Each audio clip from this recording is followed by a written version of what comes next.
Eu convidei alguns amigos para assistir uma apresentação que eu iria fazer em São Paulo, uns amigos de Maceió, da onde eu sou nascido e criado.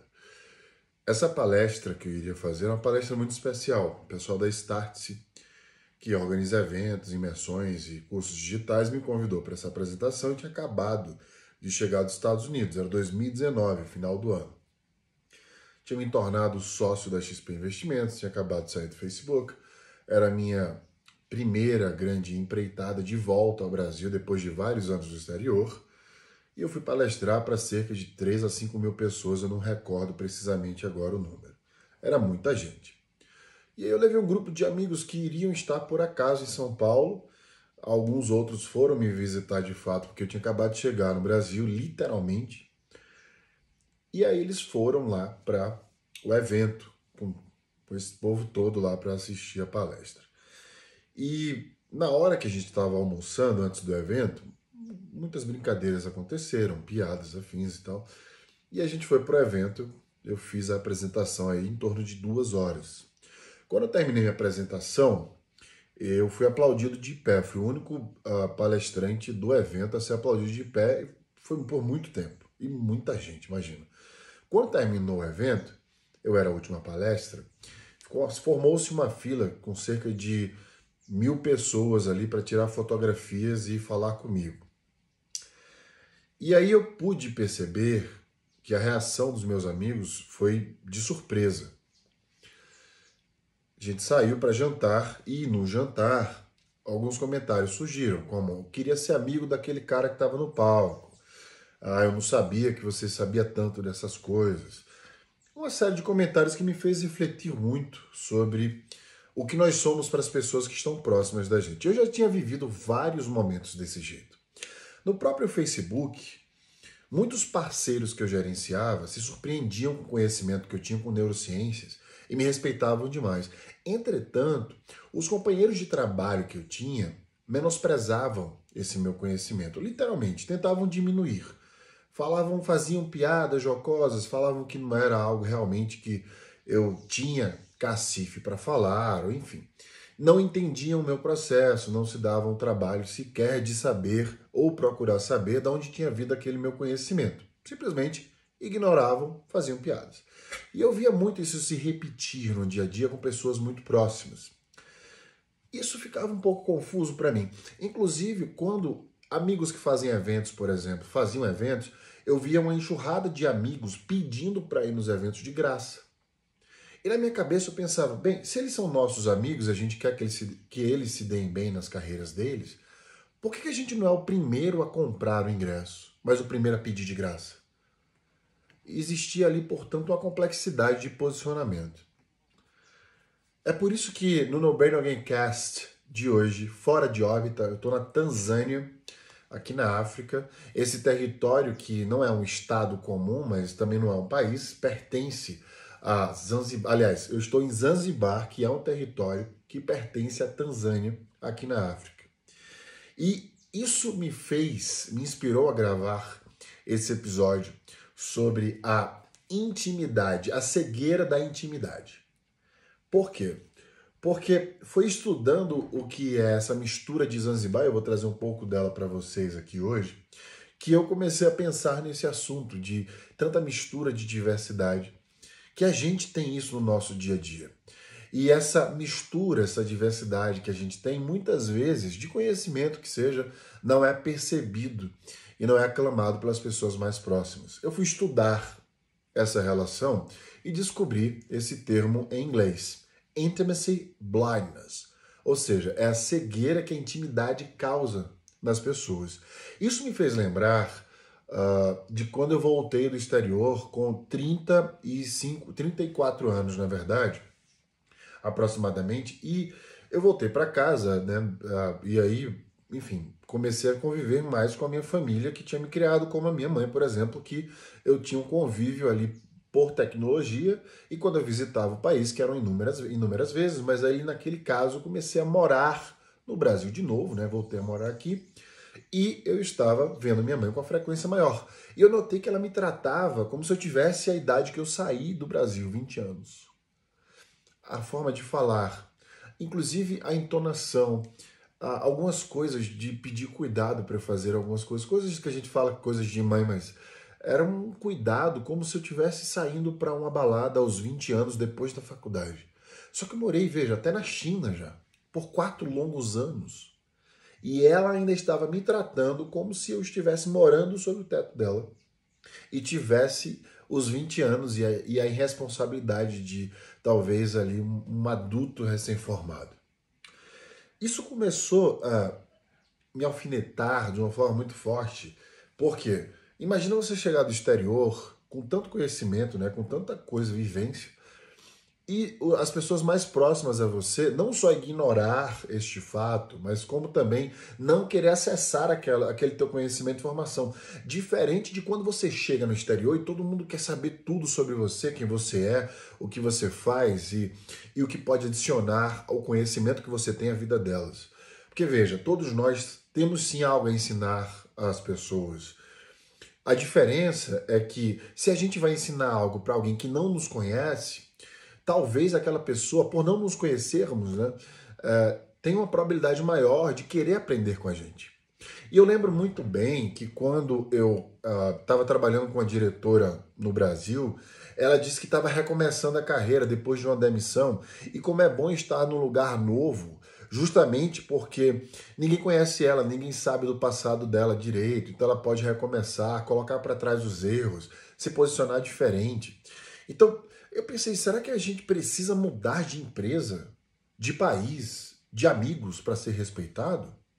O que acontece na cabeça de uma pessoa que nos conhece tão bem, que chega ao ponto de não nos ovacionar como uma pessoa que não conheça, por exemplo? Não que eu queira que você seja ovacionado ou queira eu ser ovacionado, mas por que nós somos mais respeitados por pessoas que não nos conhecem do que pelas pessoas que nos conhecem? O primeiro ponto que eu pensei foi, será que a intimidade traz um lado vulnerável e um lado defeituoso que nós temos para aquelas pessoas que nos conhecem e, portanto, ele é superior a este lado positivo? E, na verdade, não. Por quê? Porque para ela ser proativamente tua amiga ou teu amigo, é porque existe um benefício maior na tua personalidade do que um malefício para aquela pessoa. Ou seja, ela gosta mais de você do que desgosta de você.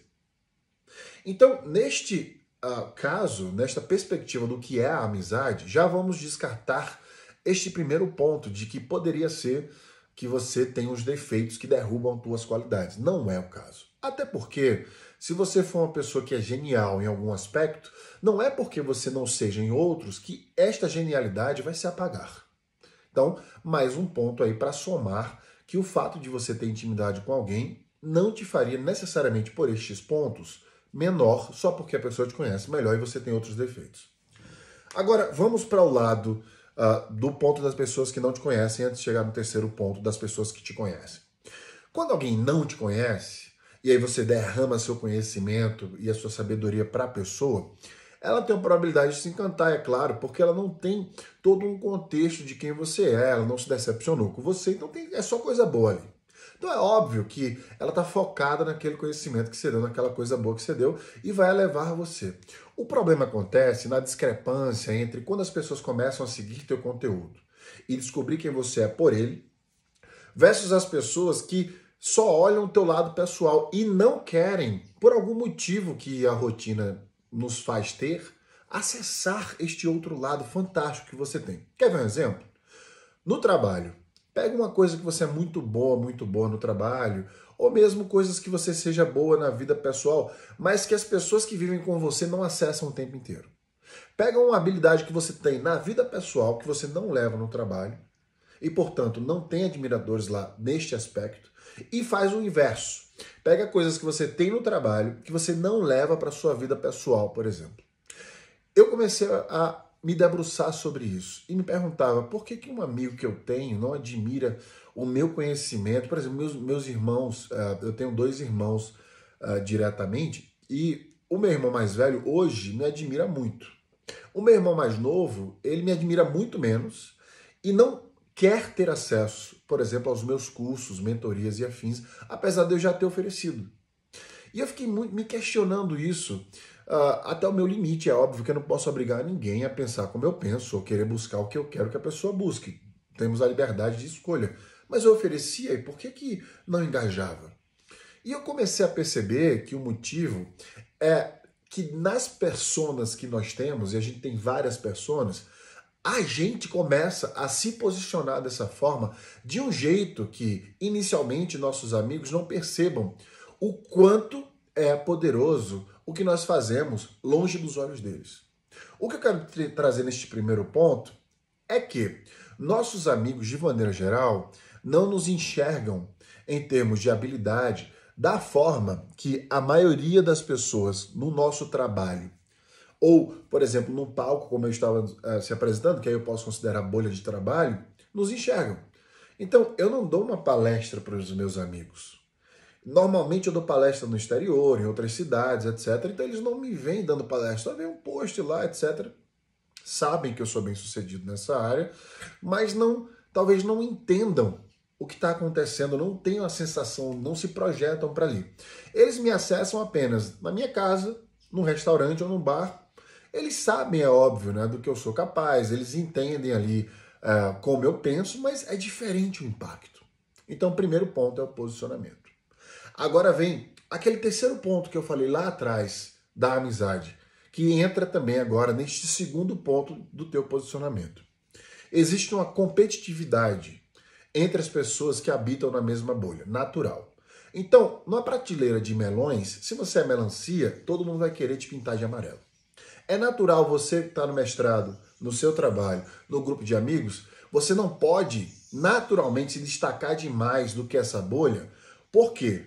Porque naturalmente as pessoas vão querer te puxar para colocar para baixo de qualquer maneira. É natural isso. Não é saudável. Muita gente não faz isso. Talvez sinta, mas não reproduza.